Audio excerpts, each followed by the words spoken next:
Bonjour à tous et bienvenue dans ce nouvel épisode de Pourquoi Padré. Nous avons aujourd'hui une question de Marie-Noël, 67 ans.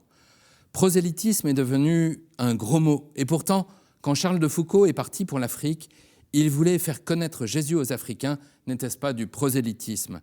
Quelle est la différence entre prosélytisme et évangélisation? Marie-Noël, votre question revient souvent lorsque l'Église encourage les fidèles à évangéliser. Même à l'intérieur de nos communautés, certains voient cela comme étant du prosélytisme. Alors, quelle différence existe entre ces deux termes? Originellement, le prosélytisme est l'attitude de personnes cherchant à convertir d'autres personnes à leur foi. Le mot vient du judaïsme, dans lequel le prosélyte est littéralement le nouveau venu, celui qui, venant du paganisme, se mettait à observer les usages juifs. Ces nouveaux venus brûlaient du zèle à propager leur foi. Alors, est-ce mal cela? Non.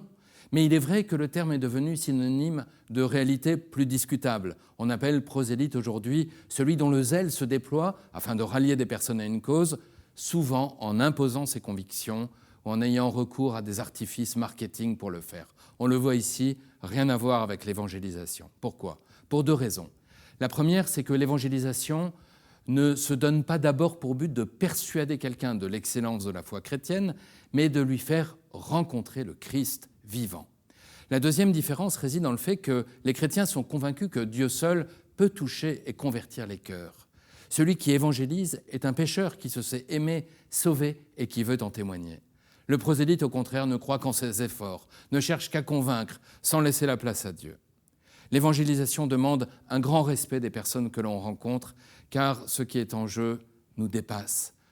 De nombreuses expériences existent dans les paroisses où l'on peut organiser du porte-à-porte ou des temps d'évangélisation dans la rue. Ce sont toujours des moments de grande grâce pour ceux qui évangélisent. Et cela rappelle à tous que l'Église existe pour évangéliser, c'est-à-dire pour partager la bonne nouvelle. Si certains ne l'avaient pas fait, nous ne serions pas là à nous poser cette question, mais l'Église serait restée un petit groupe de 11 personnes au bord du lac de Tibériade.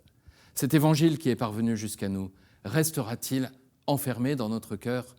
Non. Avec un infini respect, brûlons du zèle à propager la bonne nouvelle. Alors, comme Marie-Noël, vous pouvez poser d'autres questions en envoyant un mail à l'adresse pourquoipadré@ktotv.com ou sur les réseaux sociaux avec le hashtag pourquoipadré. Retrouvez cette vidéo et plein d'autres sur le site ktotv.com. À bientôt.